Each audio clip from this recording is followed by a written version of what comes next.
Hey there and welcome back. This is Andrew and today we're going to be continuing our Tic Tac Toe series with, I believe, the 5th video where we're going to be continuing our checking of a winner using the diagonals, as well as checking the turn count, as well as a bunch of other things that I honestly can't remember right now. But I think we're going to be finishing the majority of the project in this video, and I think in the last one we're going to be doing some final touches. So let's go ahead and let's jump into it. So I think the first thing that we're going to be doing is going into our board script so we can add those diagonals that I talked about in the last video. So if we go ahead and open up our board script, and we have this comment that we put in the last video for a diagonal. So there's actually more than one diagonal that we're going to have. We're going to have a left diagonal as well as a right diagonal. And that can be however you want to define it at the moment, where it starts in the bottom left and goes to the upper right, or it starts in the upper left and goes to the bottom right. I think we're going to figure out that definition as soon as you write it, so don't worry about that too much right now. So let's go ahead. For our left diagonal, we're actually not going to have a for loop for this, so it's just going to be a simple if statement that we're going to be also still calling our check values twice. So we're going to write check values, and we're going to be passing in an index, our first index actually being 0, and our second index being 4. And once we write this, I'll open it up in the editor, and we'll look at it a little bit like we did in the last video. And 0, and 8. Okay. And then we're going to return true. And then for our right diagonal, let's go ahead and copy that. Paste that, and let's replace these with 2 and with 4. And then for this, we're going to do 2, and we're going to do 6, just like that. And that's actually all we have to do for our diagonals. I don't know why I didn't feel like doing it in the last video, but that's that. But before we continue, let's actually go ahead and look at this in Unity. So I'm going to go ahead and set my windows up. Alright, so here we go. In the last video, I talked a lot about checking these cells and checking the ones that are next to it or above it for checking our horizontal and our vertical. But in this case, we're going to be checking the ones that are diagonal. So these right here, as well as these right here. And there's something I don't think I touched on in the last video, is how we're adding these cells. We are using that grid component where we can build out our cells in a particular order. And based on this being our origin, this corner here, the bottom left, it's going to build our cells out in a linear fashion, with it being 0, 1, 2, 3, 4, 5, 6, 7, 8. And you may have realized that when I was talking about the horizontal and the vertical index changes, how the difference here is 3 and the difference here is 1. So in our left diagonal here, we're checking the values 0 and 4 as well as 0 and 8. So what we're going to do is we're going to be checking this cell here. I'm going to be 1, 2, 3, 4, and then we're going to check that one. So we're going to be comparing these two to see if they're the same, and then we're going to be checking 8. So 0, 1, 2, 3, 4, 5, 6, 7, 8. And we're going to be checking that one as well. So we're going to be doing two comparisons, comparing those as well as comparing these. And if they're both true, then we're going to return true. Note that we do not have exclamation marks like we do right here. This meaning it would be false. So then we're doing the same thing here, where we have 2 and 4 and 2 and 6. So if we do 0, 1, 2, this cell being our second one, 3, 4, naturally this is going to be the center one that we're going to be checking in both diagonals, and then 6, so we have 4, 5, 6. So there you go. So we're going to be able to check both these diagonals with both of these two statements. And then much like our for loops here, we're going to be returning true for both of those. And if it passes our horizontal, our vertical, and both of our diagonals, we're going to return false. So hopefully that all makes sense. And that about does it for our checking. So let's go ahead and add a function to actually reset the board. And this is going to be pretty simple. So I'm going to hold Control and hit M and O, I believe. And we're going to be creating a new function to reset our board. So let's just write a public void, and we'll call it reset. And it loves to add those new parentheses sometimes. Sometimes it works out, sometimes it just gets in your way. Okay, so we've done a few for loops, and I can't remember if we've done a for each loop. And they're pretty simple, and they're very useful as well. If you have something that you really don't care about how many of them are in it, you don't have to work with any indexes. It's pretty simple. So I'm going to write it out, and then I'll explain it a little bit. Okay, so this is a for each loop, where the first thing we write is the type of the object, the name of it, very much how you would declare a variable, the keyword in, and mcells. Mcells being a collection. In this case, it's being this array here. And we're going to go use this for each loop to go through all the cells within our array. And then whatever we want to do to them, we're going to have it within these curly braces. And in this case, we want to reset. So there's a couple things we're going to want to do when we reset a cell. So we're going to use our new variable named cell.mLabel, which is going to be a reference to that text object, or that text component actually.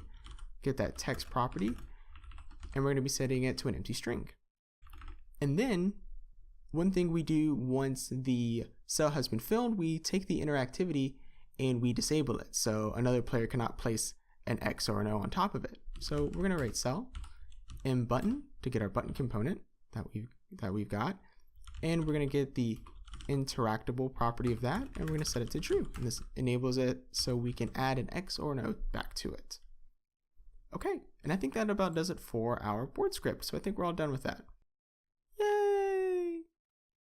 You have to go yay too, so make sure you go yay when you finish things. We'll go yay when we finish the main one as well. Okay, so it's a bit more involved, I think, though. So let's go ahead and go into main, and let's go ahead and maximize this. So like I said before, we're also going to be checking our turn count. And we are actually already iterating on our turn count right here.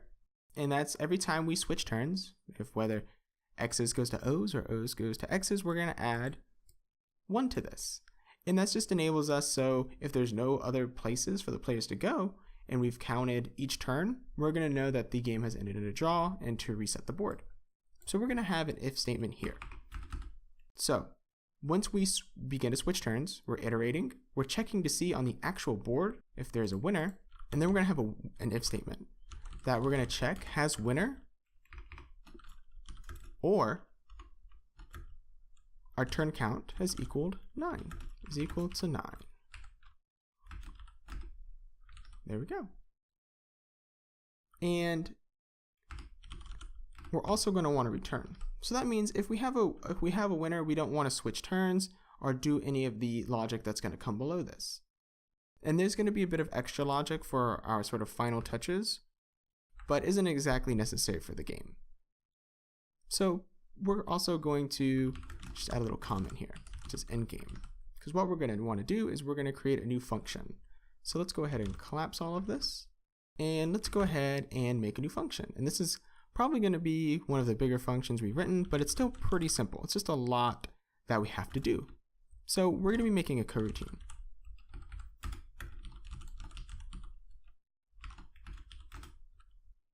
And we're going to be using a coroutine because we're going to want to wait a few seconds once the game has ended.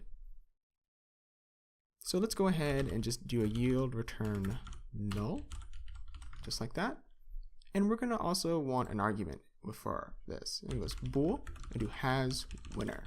And we have this bool because we're going to want to do a check to see that once the game has ended, we need to see if we have a winner. And you may be thinking, well, Andrew, that's kind of silly. If the game has ended, we have to have a winner. Well, if it's ended in a draw, we need to be able to tell that, hey, the game has ended, but do we need to congratulate the X or the O player? So that's one thing that we will need to be thinking about while we're doing this. So we're going to want to get a text object. And I don't know if I've actually, well, let's go ahead and set it up. And then I think if we run it and it breaks, then we'll add the text component. But before we do that, we're going to need to add a namespace. And we'll be using Unity Engine.ui. Whenever you write namespaces, you have to sing a little bit. I do that sometimes. I don't really do it on purpose. But we're going to go ahead and make a text, and it's going to be called winner label. And we're not necessarily going to be getting this at the very beginning. We're only going to get it once we have a winner. Oh no, I think we also, getting way ahead of myself here, we're also going to need a public game object, I think, called mWinner. There we go. And we're going to be using that game object, and we're going to be getting a text component on it. And I don't think we've set that up yet, so let's not get too worried. And we'll figure that out once we've written all this out, okay? Sounds good.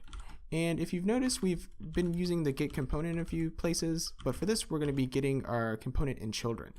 And it's going to be the type of text. Put out parentheses.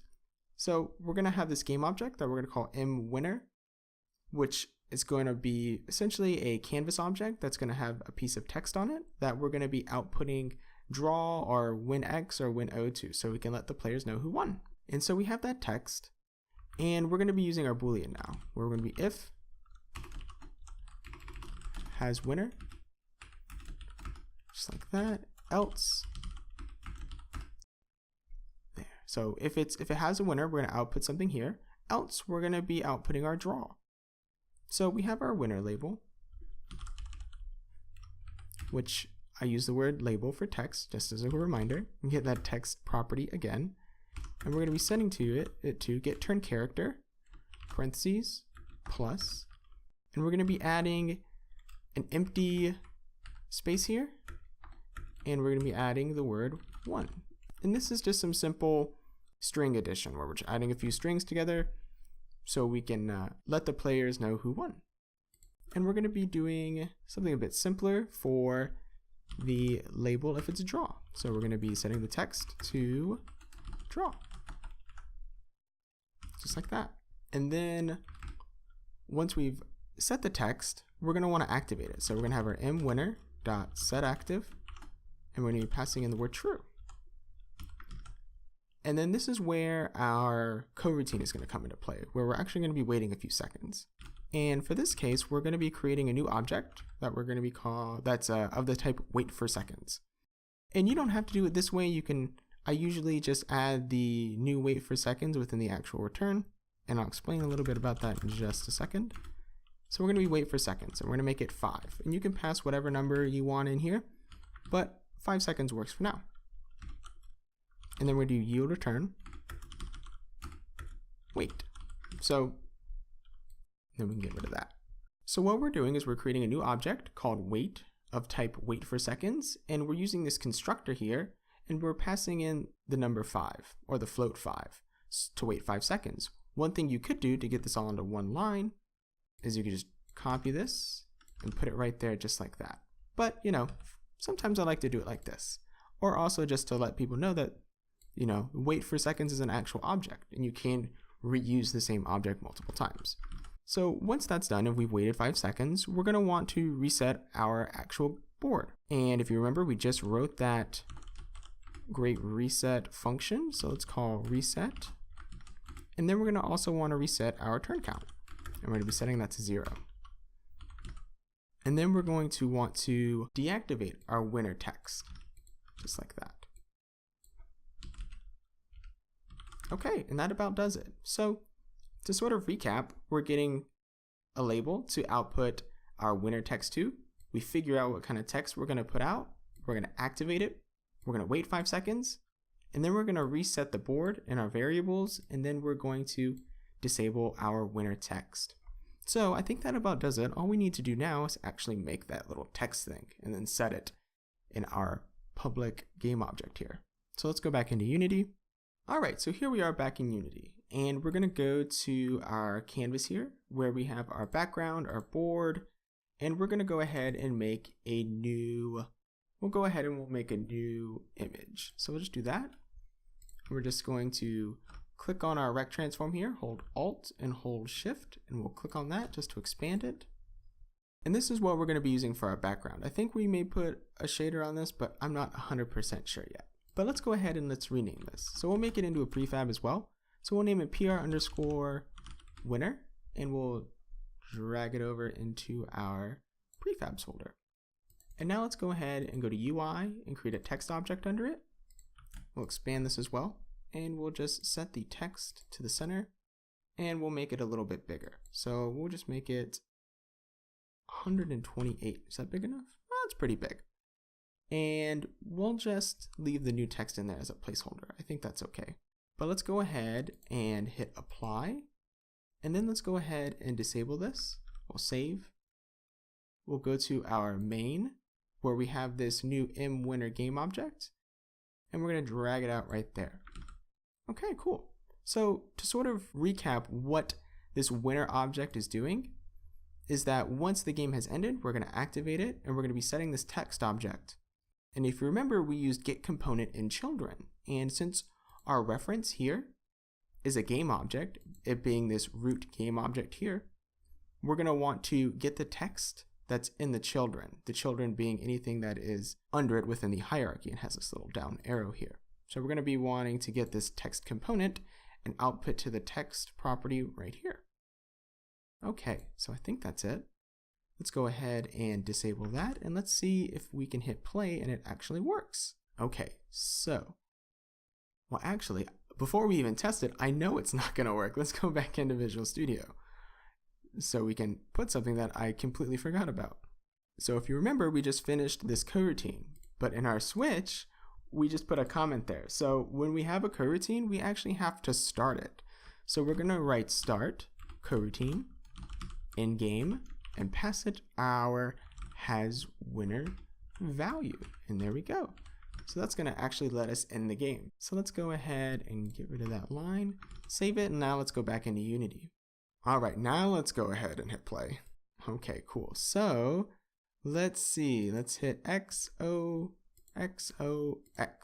X1. And let's see if it resets after 5 seconds. And it works, cool. Now let's see if we can get an O win.